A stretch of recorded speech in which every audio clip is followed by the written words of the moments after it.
actually happened. Furthermore, I've got two more questions, Mr. President, so I'll just fire all at once. The DA is pushing for BEE to be scrapped and wants to have an economic inclusion bill. Have they consulted the ANC as the GNU? And lastly, I don't know if you were paying attention to the ad hoc committee proceedings last week, where the Minister of Police suspended Senzo Mchunu had said he told you about the disbandment of the PKTT. Did he tell you? Did you agree that the PKTT must be disbanded? Thank you. Well, let's start off with the very last question. I appointed the Madlanga Commission to investigate and go into the allegations that have been made against Minister Mchunu. So a lot has been said, and a lot will continue to be said. As the person who appointed the commission, I will await the moment when the proceedings end and when a report is tabled to me before I comment. I cannot run a contemporaneous commentary about the proceedings that are taking place, and my approach is I will wait until all the matters are properly ventilated, and thereafter we will be able to comment. So I think let's wait for that moment. And in fact, it is with due respect and regard to the work that is being done by the Judge Madlanga, and the other commissioners. It is only correct that we should wait until they have proceeded further with the work that they are doing. The issue of BEE, as it's being raised by the DA, I have not yet seen their proposals. What they are suggesting is what I have not yet seen.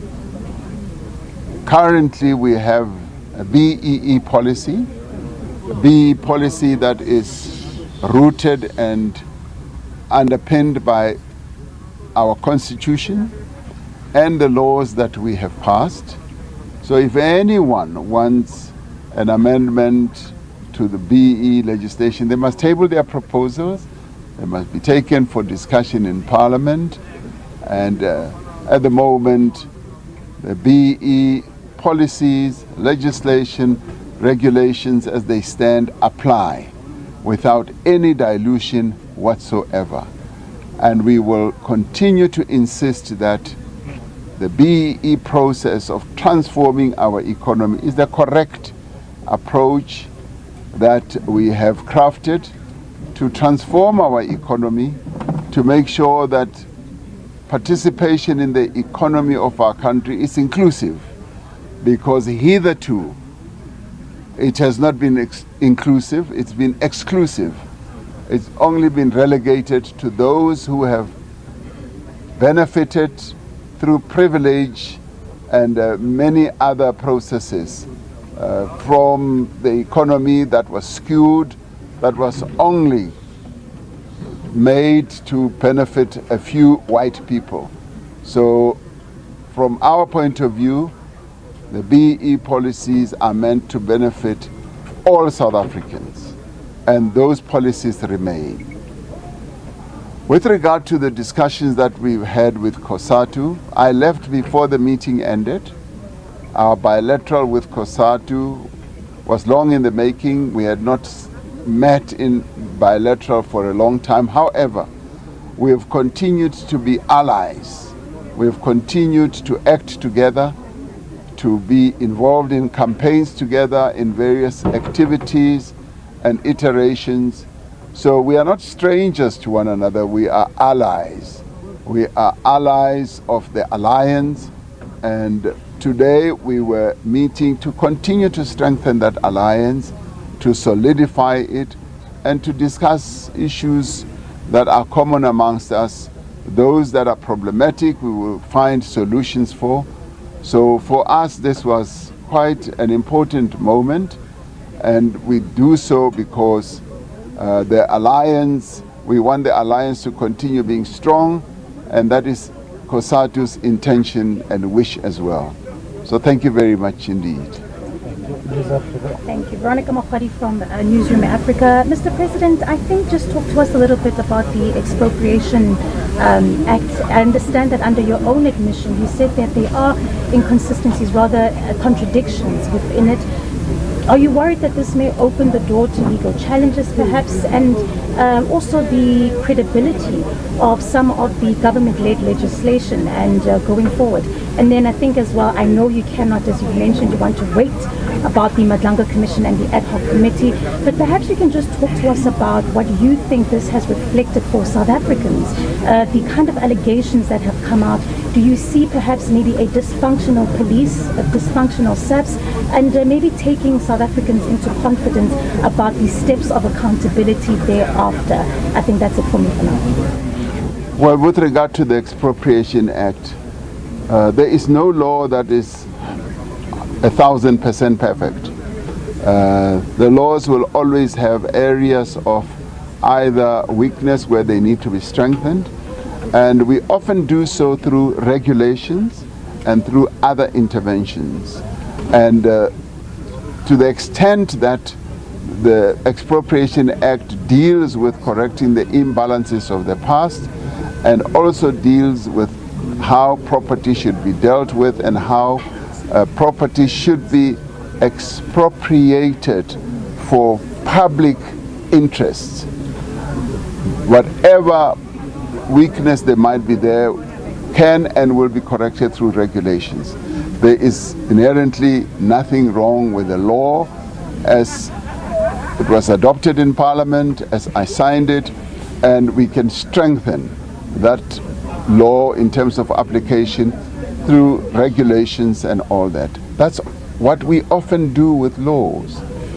With regard to the process that we've embarked upon, one of the reasons why I appointed the Madlanga Commission was to deal with the allegations, but also to enhance accountability and also to ensure that whatever might be wrong that is being done by anyone should be brought to the surface. There should be transparency so as to enable us to correct whatever is happening.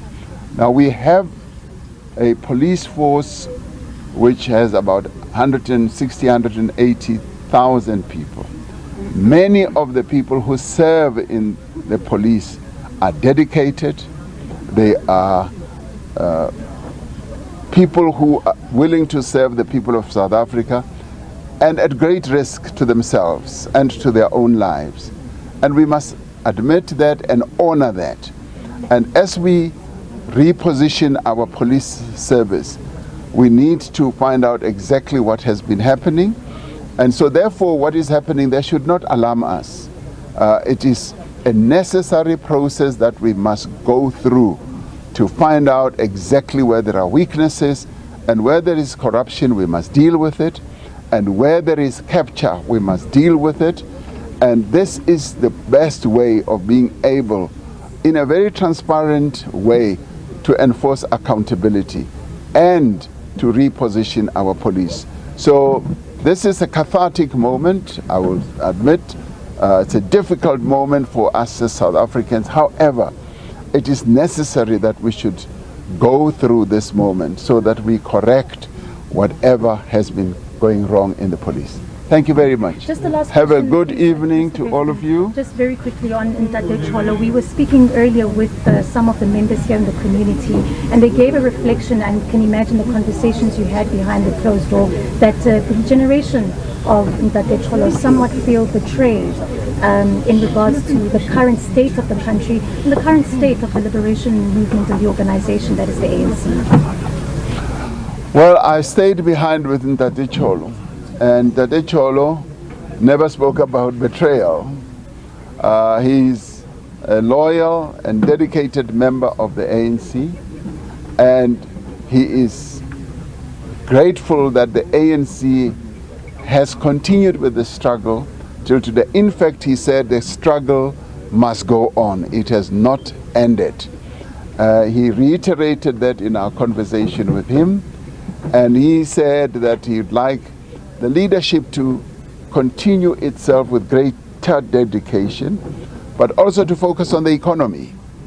And I found it quite enlightening that even at 100 years of age, that Cholo's mind is still sharp, he's still clear and direct, and he realizes that much still needs to be done on the economy. The president of the ANC Veterans League was with me in the meeting with Ndate Cholo. There was no talk of betrayal. There was much talk about strengthening our resolve and the wish that he put forward. And I will take that wish as a directive from a veteran like Ndate Cholo, where he said, President, I want you, together with other leaders, to ensure that you remain dedicated, transform the economy of our country, because the life of South Africans revolve around the economy, and where he also said, we want members of the ANC to be disciplined and be organizational like he has been. And so that for me was heartening.